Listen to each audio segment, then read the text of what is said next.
finally got to the closing table, everything went well, and the conveyance has been conveyed.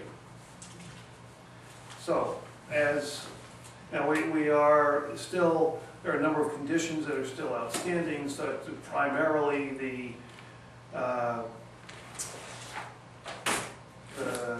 conservation restriction, which we gave until the end of the year to have in place. It's expected that might be ready within 30 days.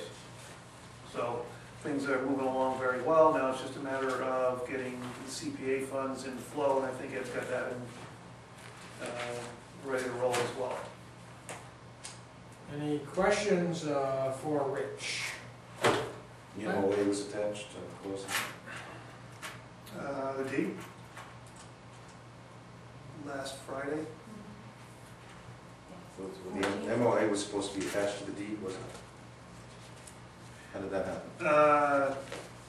I don't think the MOA was attached to the deed because we decided to use the P&S as the governing document as opposed to the MOA because it would have, there were a lot of things in the MOA which were not specific enough for our purposes, so we decided to just use the P&S as the governing document which drove any of the deed restrictions and whatnot. Okay, so all of that is then recorded? That's all I'm asking. Well, within the deed there are specific restrictions that are listed in there. I don't think the P&S is a recorded document because the deed includes the restrictions that were part of the P&S. Good. I haven't seen the deeds, that's what I'm just asking. As I remembered, it was going to be Kirk signed it. an attachment. Sure did. Okay. By the way, I know it's been, we're talking the conservation restriction and stuff like this. What does the conservation restriction do that a deed restriction wouldn't do?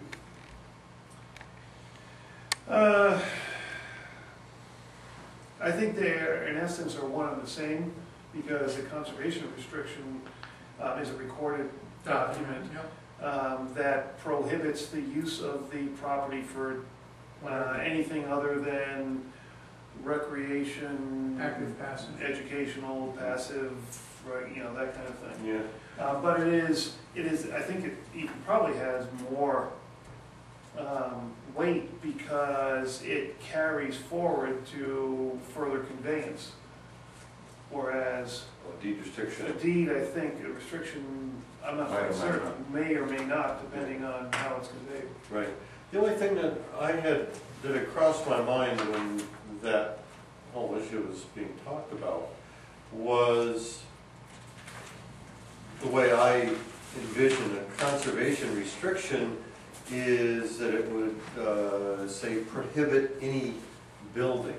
Absolutely. Obviously there is a building on there. Mm-hmm. I'm looking at it kind of like, okay, is that if somewhere down the road they want to expand on that building, is that going to prohibit that? It's a done deal, brother. I'm just about to say, Kirk, question for last month. It's all signed. Yeah, it's all signed. Yeah. It's not Yeah. your. Well, I know, I'm just, but with the stipulation that there's going to be a restriction on it, and I was just curious as to what one did and what the other. The only if it's deeded over with a restriction, it depends on who has the right to enforce that restriction. In other words, you can set it up legally that only the buyer-seller have the right to enforce the restriction, so that third parties can't take and dig it up and make it a problem. Mm-hmm. Now, how the attorneys worded it is the key thing. Yeah. I mean, because part of the, that is basically being turned over to the school department for use as an outdoor classroom, and we had talked about, the potential of a structure, whether it be the Friendship Lodge, rejuvenating it, or something say, between Tagil and the water being some kind of a outdoor classroom, portable or whatever. And I was just thinking that, you know, geez, if a conservation restriction prohibits that, you know, we wouldn't necessarily want to prohibit something that's part of the original agreement. So Well, I was just curious. there were enough lawyers looking at this. I would assume that whatever's in there is acceptable to the fully field committee and the Right. school department. Mhm. And this is probably a great conversation for last month. It should, well, it shouldn't prohibit Yeah, the intended uses of the property, yeah. which is where we wanted to get. Yeah, exactly. Okay, let's take and move on to proper business.